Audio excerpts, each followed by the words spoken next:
fact, a very famous rapper, and again, these people I'm going to mention are not marginal people, some unknown rapper from London. People, for example, like Tupac Shakur, Snoop Dogg, Notorious B.I.G. These are rappers who have sold billions of pounds and dollars of music. They have enough money, if they wanted, to buy the whole of Bury Park, this high road here, to buy every single house here. That's how rich they are. That's how much money they have made. They're not some small rapper who are living from hand to mouth. These are very, very rich people. And so if we look at Snoop Dogg, he has a song called $20 to My Name. And he says, to give us examples of depravity, human beings being low, falling into lives of crime. He says, nothing left to do but to buy some shells for my Glock.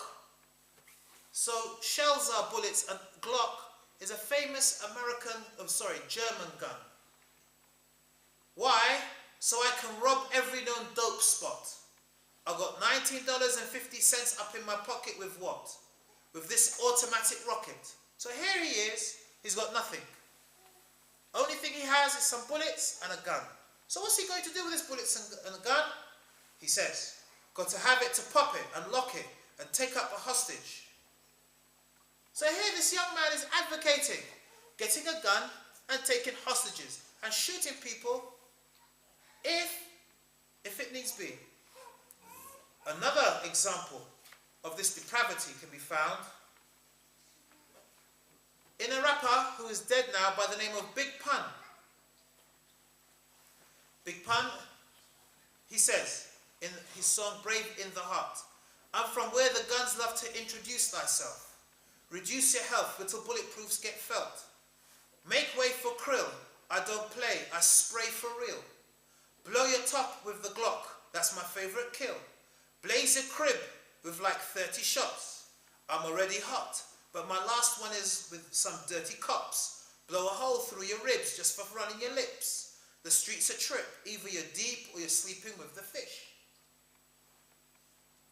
So in this record, he says about killing people, shooting them, using again the same gun they favor, the Glock. And not just killing people on the streets, but going to their houses and shooting 30 shots into somebody's house. Can you imagine, brothers and sisters, taking an automatic weapon and firing 30 shots into somebody's house? Ask yourself this question. Had it happened to me, how would I feel? And that's not enough. But shooting this person in their ribs until they sleep with the fish, which is, in the language of the mafia, means to be killed. The last example I'd like to use of the depravity in contemporary rap music, and I've skipped a bit, especially as we have lots of very, very young people here. And I've said these lyrics, whether they be about rock groups or about rap music, not to be controversial, but for us to be alert, especially the elder people here, the people who are parents, older brothers who have responsibility for young people, in that they may realize what we are up against, and for them to realize what our young children are listening to. I leave this issue of depravity with a rap record by the name of Suicidal Thoughts, a song called Suicidal Thoughts by another famous rapper by the name of Notorious Big. And he says in this record, and I've censored it, in this song, and I've censored it, he says, when I die, I want to go to hell. Because I'm a piece of, it ain't hard to tell. And so he says, this man, a record which many young people listen to. If you were to cruise into town, or many cities of the world, you have young people, windows down, radios blaring, and this is the type of filth, sorry to use that word, the type of things that they are listening to. A man who says, when I die, I want to go to hell. Imagine.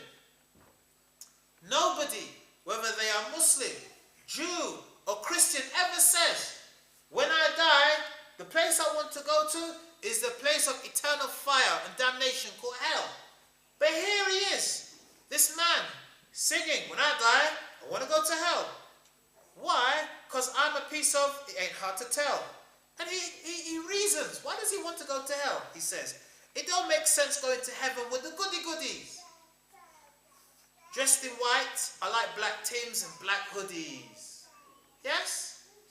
And many people, young people, they like it. They think, yeah, it rhymes.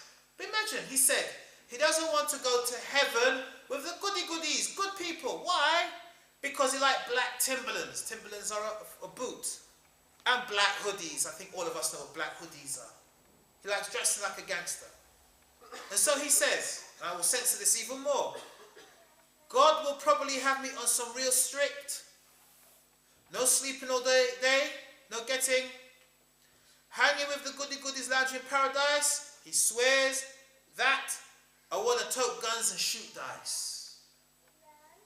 Now I'm sorry if you found it a bit difficult to keep up with it because I had to censor it because he curses here. But he says he doesn't want to go with the goodies in paradise. Why? Because he likes to tote guns, have a gun, shooting people, shooting things, posing with a gun, and shoot dice, gambling. And so we see, brothers and sisters, the depravity of blues music hasn't ended there. It has continued.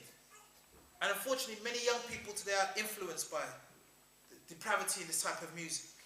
And it's not just about killing and violence. It's also about how they see women. Now, we Muslims are wrongly criticized for our women wearing hijab and niqab, that they cover themselves as an act of worship and devotion to Allah. And they are encouraged, particularly in Western societies, to be like Lady Gaga. If your daughter walks around the high street wearing bacon or strips of meat on herself, and her hair multicolored, she's free and independent. If your daughter walks around the high street on Friday evenings or Saturday evening, half drunk, or should we say fully drunk, falling all over the place, not able to stand up, doesn't know her name or her address, and she's free and independent. But if you're a Muslim woman who wears the hijab or the niqab, then somehow you're not independent. Somehow you are oppressed. I beg to differ with the people of the West about oppression. There's nothing worse than being forced by another man to act how you think you should act. What do you mean, Brother Talib? If you look at all the top designers, are they men or are they women? Somebody help me. Are they men or women? Let's name some top designers. Can somebody help me? Jean-Paul Gaultier? Sorry? ENG? DNG? Okay, yeah. Any more? Giorgio Armani, Versace. All these are what? They're all men, isn't it? So here we have men telling women how to dress, and somehow they're independent and not oppressed. So anyhow, this is the logic. Anyhow, if we look at some of the lyrics of rap music in respect to women, we see how in the minds of men and the women who listen to this type of music, women are debased. And I will just look at the titles of some of these songs. Slick Rick has a song called, no, I won't say that here. Willie D has a song called Little Hooker. The Ghetto Boys have a song, Let a Hoe Be a Hoe. NWA, I won't say that one. Body Count has Mama's Gotta Die Tonight. NWA have another song called Find Them, Censored, and Flee. And Too Short, somebody who has many songs against women, he has a very famous song called Hoes. So we can see, when we talk about the devil in the song, the satanic undertones, getting people to live a life which is ungodly, a life which is against God and against religion. We can see its manifestation in rap music, in this issue of depravity. The second level we spoke about was occultism. And when we talk about occultism, brothers and sisters, we are talking essentially about magic. We are talking about secret societies. We are talking about the use of the jinn and the devil in changing the natural order of things. If we look at rap music, and we'll look at some examples now, we find, especially of late, a push towards getting young people to accept occultism. The idea of magic, the idea of the devil being a supreme being to be worshipped. If we were to look at some rappers, for example, Tupac Shakur, Lil Wayne, Eminem, Snoop Dogg and Jay-Z, we find clear examples of occultism, promoting the worship of the devil. But before we look at these examples, and we'll look at particularly Kanye West and Jay-Z if we have time, I want you to listen to something. I want you to listen to a couple lyrics of a number of songs. Then I want you to tell me what is the general theme from these lyrics. Let's look at Tupac Shakur. In the song The Good Life, he said, I sold my soul for a chance to kick it and bang. In another song, Tupac Shakur, he sings when thugs cry, am I cold or is it just I sold my soul? Kanye West, in Los Angeles, in the Kid Cudi show in December 2009, he came on stage and he said, I sold my soul to the devil. I know it was a crappy deal. At least it came with a few toys, like a happy meal. Eminem, another very famous rapper, in his song, which is called Say Goodbye to Hollywood, he said, I sold my soul to the devil. I'll never get it back. And last of all, Snoop Dogg, in a track called Murder Was the Case, he says, a voice spoke to me and it slowly started saying, bring your lifestyle to me, I'll make it better. And how long will I live? Eternal life and forever. And he asks, and will I be the G that I was? I'll make your life better than you can imagine or even dream of. So relax your soul, let me take control. Close your eyes, my son, my eyes are closed. What do these three rappers or four rappers they were have in common? What are they telling us in these short excerpts of these lyrics? Can anybody tell me? Being submissive to the shaitan. Be submissive to the shaitan. Anybody else? At the back? Worshipping the devil. Something else? Anybody else? Violence.